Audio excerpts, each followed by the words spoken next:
વાત એમ છે કે ઓડિશા સરકારે હવે લેબગ્રોન ડાયમંડને પ્રોત્સાહન આપવાનું શરૂ કર્યું છે. સુરત અત્યારે દુનિયાભરમાં નેચરલ ડાયમંડ કટિંગ એન્ડ પોલિશિંગમાં નંબર 1 છે. સાથે સાથે લેબગ્રોન ડાયમંડના ઉત્પાદનમાં પણ સુરત અત્યારે નંબર 1 ઉપર જ છે. પરંતુ એક એવી વાત સામે આવી છે જે લેબગ્રોન ડાયમંડ ઉદ્યોગ માટે ચિંતાનો વિષય બની શકે એમ છે. વાત એમ છે કે ઓડિશા સરકારે હવે લેબગ્રોન ડાયમંડને પ્રોત્સાહન આપવાનું શરૂ કર્યું છે અને 9,817 કરોડના પ્રોજેક્ટને મંજૂરી આપી દેવામાં આવી છે અને બીજા લગભગ 7 પ્રોજેક્ટ એવા છે કે જે હજુ લાઇનમાં છે.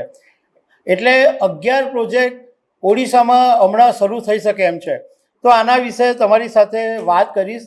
મારું નામ રાજેશ શાહ છે અને તમે જોઈ રહ્યા છો ગુજરાતના સૌથી મોટા ડિજિટલ ન્યૂઝ પ્લેટફોર્મ ખબરછે.com.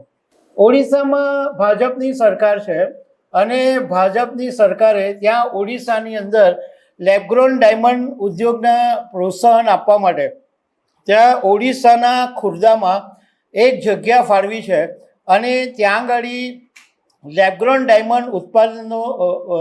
ડાયમંડનો બિઝનેસ કરવા માટે જમીન, વીજળી અને સરકારી પ્રોત્સાહન આપવા માટે સરકારે કીધું છે અને અત્યાર સુધીમાં 9,817 કરોડના પ્રોજેક્ટને મંજૂરી આપી દેવામાં આવી છે. એમાં અત્યારે 3 કંપનીઓને મંજૂરી મળી છે. એમાં એક છે કિરાડાઇમ, એ 7,000 કરોડનો પ્રોજેક્ટ છે.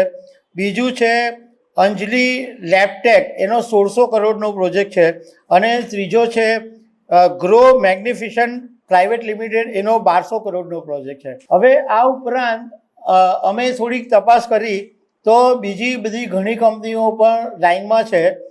એમાં એક છે JK 500 crore, Podar 200 crore, M Suresh 1,200 crore, Ramakrishna company, હરે કૃષ્ણ, કોમલ એક્સપોર્ટ, ડી રાજા, ગ્રીન લેબ, આ બધી કંપનીઓએ પણ લાઇનમાં છે અને એમના પ્રોજેક્ટને પણ ટૂંક સમયમાં મંજૂરી મળી શકે એમ છે.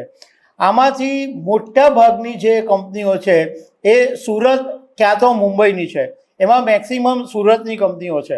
હવે આ બાબતે અમે સુરતના લેબગ્રોન ડાયમંડ એસોસિએશનના પ્રમુખ બાબુભાઈ વાઘાણીની સાથે વાત કરી અને બાબુભાઈને અમે એવું પૂછ્યું કે ઓડિશા સરકારે લેબગ્રોન ડાયમંડના પ્રોજેક્ટને મંજૂરી આપવાનું શરૂ કર્યું, મતલબમાં ઓડિશાને હવે લેબગ્રોન ડાયમંડ ઉદ્યોગમાં રસ પડ્યો અને એક શરૂઆત કરી, તો સુરત માટે ખતરો બની શકે?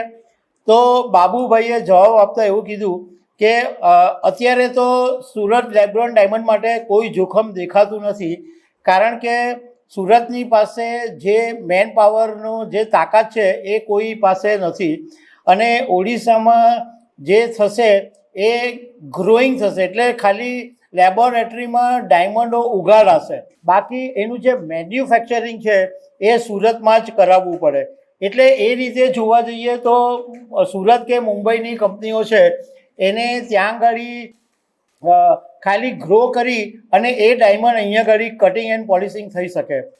બાબુભાઈએ કીધું કે ત્યાં આગળ આકર્ષણ એટલા માટે છે કે લેબગ્રોન ડાયમંડની અંદર વીજળીનો વપરાશ બહુ જ મોટા પાયે થાય છે અને ઓડિશા સરકારે વચન આપ્યું છે કે વીજળી સસ્તી આપશે, જમીન સસ્તી આપશે. તો વીજળી સસ્તી મળે એટલા માટે કેટલાક લોકો ત્યાં જવાનું વિચારી રહ્યા છે, પરંતુ આનાથી સુરતના લેબગ્રોન ડાયમંડ ઉદ્યોગને કોઈ ફરક નહીં પડે. તો દર્શક મિત્રો, આવા અનેક અપડેટ સાથે મળતા રહેશું. આભાર.